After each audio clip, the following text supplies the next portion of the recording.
Yang ini siap dipisahkan ya. Yang ini mana yang ini kan geser. Tim B sana, tim B geser. Tim A geser. sama yang PO ya. Bisa jalan gambar dulu. Bisa jalan tiga. Pemain bola yang tiga kan. Ini ya, nanti biar dibuka Pak di dulu ya. Setelah itu baru nanti dulu baru ke TPO.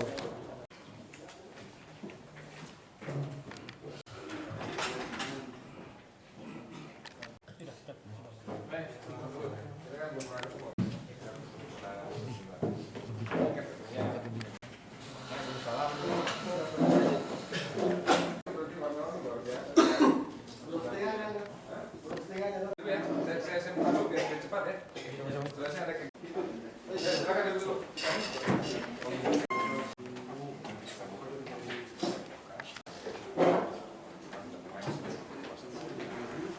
Assalamualaikum warahmatullahi wabarakatuh. Subdit yang saya ya Sumber yang dirahmati Allah SWT. Amin. Alhamdulillah kasus video online dan prostitusi online itu penjelasan teknis akan dilanjutkan oleh Pak Kasubdit. Paham ya? Nah, setelah itu selesai nanti baru saya datang lagi, baru kita bincang-bincang lagi. Teman-teman bertanya ya terkait dengan teknologi, modus dan sebagainya, TPO atau usaha juga Polda Sulawesi Barat. Dalam ini Ditkrimsus Subdit Cyber telah melakukan ungkap kasus terkait dengan perkara judi online yang ini merupakan atensi dari pimpinan terkait pemberantasan judi di seluruh wilayah Indonesia. Untuk pengungkapan pada hari Jumat tanggal 2 Juni 2023 pukul 22.00 bertempat di kios Bintang Jalan KS Tubun, Kelurahan Rimoku, Kecamatan Mamuju, Kabupaten Mamuju, dengan tersangka yaitu L dan F selaku operator chips Domino Island dengan menjaga sebuah kios yang disuruh langsung oleh tersangka inisial H. Jadi ada 3 tersangka yaitu L, F, dan H. Untuk barang bukti yang dapat diamankan berupa 5 unit handphone, 4 akun Hicks Domino Island, 1 buku catatan penjualan chip, 1 kertas daftar harga chip, dan uang tunai sejumlah Rp3.220.000. Untuk para tersangka akan dijerat dengan pasal 45 junto pasal 27 Undang-Undang ITE karena perjudian ini menggunakan transaksi online dengan ancaman hukuman 6 tahun penjara. Mungkin secara besar itu.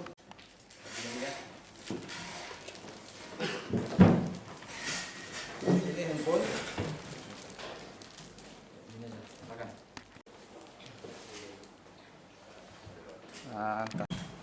Ya, lagi. Oke. Ya, selain menjadi, apakah ada profesi lainnya selain menjadi operator? jadi untuk atas nama R dan F, ya R dan F petugas profesi lain, mereka hanya memang berprofesi jaga toko, disuruh, diperintah dan ya hak. Jadi saya tidak bilang gaji, tapi ini diberikan hak, ada hak dan ada tanggung jawab. Keduanya. Maksudnya H ini bandar ya? Ya H ini bosnya di atasnya. Chip-chip warkop itu apakah termasuk kategori itu juga atau? Masih sesuai yang disebutkan dalam undang-undang tadi yang oleh disampaikan oleh Bapak Kabid Humas.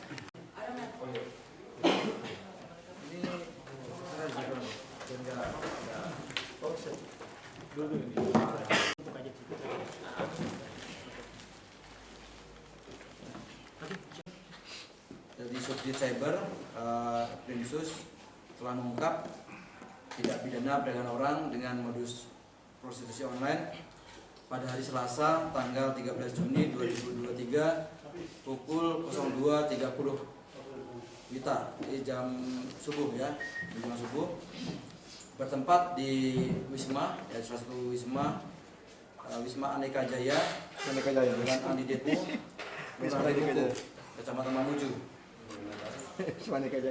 Dengan tersangka ada 4 orang, yang kami tampilkan ada 3 orang karena 1 orang adalah masih di bawah umur.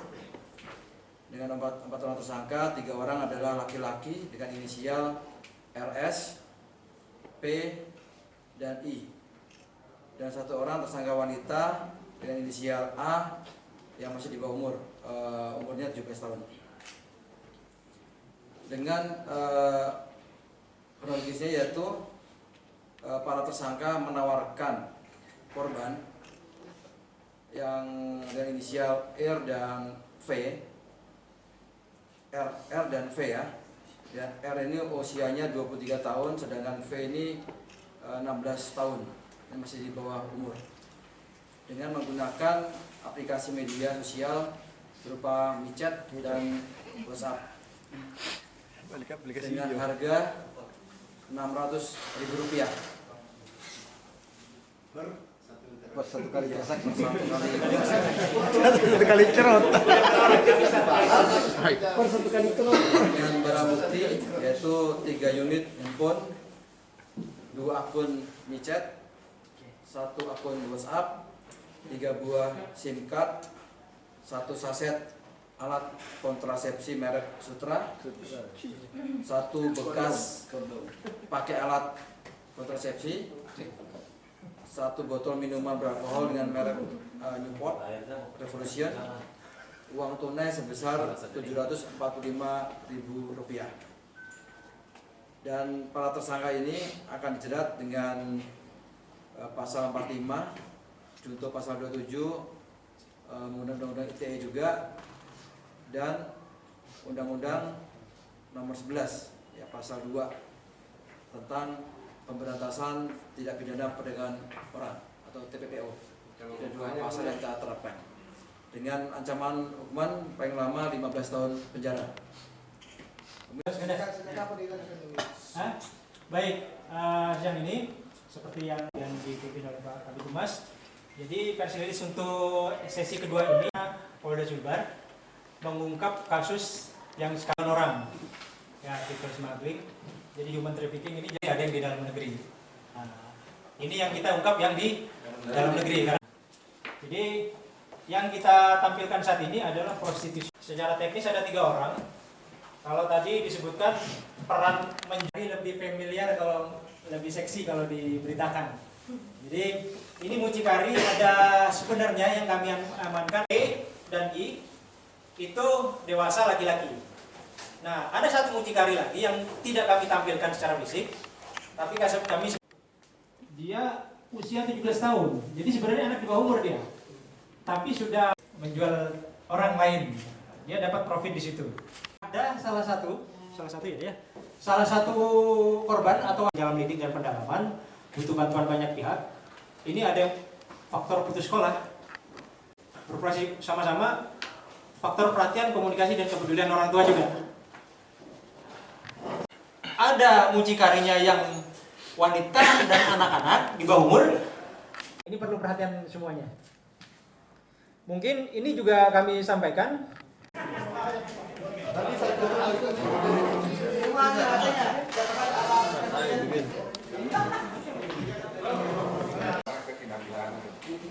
Itu yang pertama. Sekaligus kita juga membantu masyarakat, membantu pemerintahan supaya bagaimana masyarakat kita bisa tidak terjebak oleh hal-hal seperti itu. Belum nanti masalah robot trading ya kan, di Jakarta kan ramai itu namanya robot trading dan segala macam yang sudah ditangani oleh Barreskrim. Ini kita jangan melihat pengungkapan yang baru segini, tapi ini merupakan sebuah awal daripada sebuah gagasan atau ide bagaimana kita bisa menciptakan situasi Kaptipas yang lebih baik ke depan, kan begitu. Terus yang kedua, masalah prostitusi online. Ini sudah menjamur, sangat banyak sekali menjamur di beberapa kota, khususnya kota-kota besar ya. Ini aplikasi-aplikasi juga banyak sekali seperti itu. Nah, yang kita temukan ini adalah prostitusi online yang melalui aplikasi, kan begitu. Nah ini mungkin nanti teman-teman bisa mengangkat bukan hanya masalah prostitusi saja kan seperti itu. Banyak faktor sebenarnya. Coba bayangkan, ada yang di bawah umur, ada yang di bawah umur. Itu kalau kita lihat tadi ada yang foto ini nggak? Ada yang foto ininya perempuan-perempuannya ada? Hah? Tidak ditampilkan karena di bawah umur. Oh, iya. Tapi kan sangat miris ya, sangat miris sekali begitu loh. Sangat miris dan prihatin saya melihat bahwa anak-anak itu seharusnya masih dalam bimbingan orang tua. Berarti ada hal yang salah gitu loh dalam masyarakat kita yang seperti itu tidak perlu terjadi, betul tidak? Nah ini kan menjadi bahan nanti barangkali kawan-kawan tuh bisa mengedukasi masyarakat. Karena kan sebetulnya rekan-rekan wartawan ini kan partner kita ya dalam rangka edukasi Kamtibmas, edukasi ke masyarakat. Kita jangan hanya melihat dari satu sisi masalah penanganan prostitusi online atau judi online saja, tapi ada edukasi-edukasi yang lain yang mungkin bisa diberikan kepada masyarakat. Itu yang paling penting. Nah, insya Allah lah nanti dengan Pak Kabid Humas nanti bisa dikoordinasikan bagaimana edukasi itu yang baik. Tapi saya minta tolong pada teman-teman semua, mari kita bekerja sama-sama antara Polda ya, Kabid Humas, Krimsus dan jajaran yang lain. Kita saling mensupport satu sama lain dalam rangka kita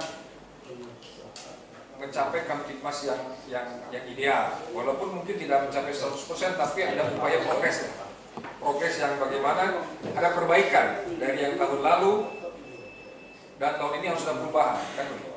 Nah ini saya sudah perintahkan ke Kasubit Cyber supaya ini terus dijalankan ini. Pengungkapan seperti ini ya, prostitusi online, segala macam video online. Nanti insya Allah lah, kita akan undang terus teman-teman semua ya, kalau ada pengungkapan kita undang lagi, sampai nggak apa-apa. Kita justru saya semakin banyak pengungkapan, semakin teman-teman datang ke sini semakin senang saya. Ya, semakin banyak kita ketemu, semakin ketemu ya kan, itu saja harapan saya. Jadi mudah-mudahan nanti ke depan. Kita juga kan apalagi masalah prostitusi online. Di situ bukan hanya masalah prostitusi yang sesuai dengan cyber, tapi ingat di situ ada TPPO-nya, teman-teman ya. TPPO, tindak pidana perdagangan orang. TPPO itu tidak terbatas kepada hanya di luar saja, tidak itu. Tapi juga terhadap yang seperti gini tuh tindak pidana perdagangan orang itu. Artinya ada orang yang menggunakan mengeksploitasi korban untuk mendapat keuntungan.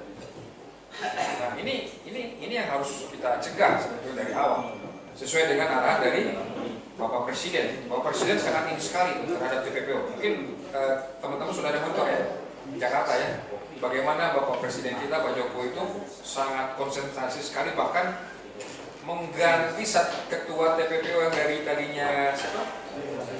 Menteri apa tuh? Menteri PPA ya kalau nggak salah, diganti sekarang menjadi Bapak Kapolri kita. Bayangkan, ya, ini sangat serius sekali pemerintah untuk memberantas TPPO ini. TPPO bukan berarti hanya masalah penjualan tenaga kerja keluar, masalah tenaga kerja di luar, tidak. Yang seperti ini pun juga masuk TPPO. Mengeksploitasi, perekrutan, ya kan? Karena ada orang yang diuntungkan, siapa? Walaupun kecil-kecilan itu. Orang-orang mucikari itu kan juga mendapat untung dari menjual jasa orang lain, tapi dia juga dapat untung. Coba kalau ditanya, mungkin bayaran misalnya 600.000 misal ya, saya pernah tanya itu, paling yang dia dapat cuma berapa yang si korban ini? 100, 200. Cuma 200 saja, kasih saja, ambil semua. Ya, jadi itu tadi hal-hal yang seperti ini teman-teman, mohon nanti kita bisa jadikan acuan awal dalam rangka kita ada edukasi kepada masyarakat. Bagaimana masyarakat supaya peduli gitu. Nah dengan kejadian seperti ini saya minta kita bisa angkat ini berita. Jadi masyarakat di luar itu lebih konsentrasi mengawasi putra-putranya. Betul tidak? Itu maksud saya. Terus dari Pemda dan jajaran terkait, bukan hanya polisi. Kalau hanya polisi yang bekerja tidak bisa Pak, nggak bisa. Dari mulai Pemda, aparatur yang lain semua peduli terhadap hal seperti ini begitu. Ya Pak ya? Ya Bu ya. Jadi ini tolong kita bantulah. Jadi supaya nanti ada upaya pencegahan. Kalau masalah penegakan hukum itu paling terakhir, gampang tuh. Tapi kita minta upaya pencegahan yang berkelanjutan dari teman-teman masyarakat, dari aparat pemerintah, Pemda atau aparatur yang lain, dan dibantu oleh teman-teman kita sebagai mitra kita lah. Dan mereka mensosialisasikan ke masyarakat. Saya rasa itu ya. Siap. Oke, terima kasih. Mungkin ada yang mau ditanyakan? Nama saya Ali Jembar Jumhana, SIKMH, pangkat Kombes, NRP 74110459. Saya istri 1, anak 3. Saya aslinya dari Jawa Barat, tapi istri saya orang NRK.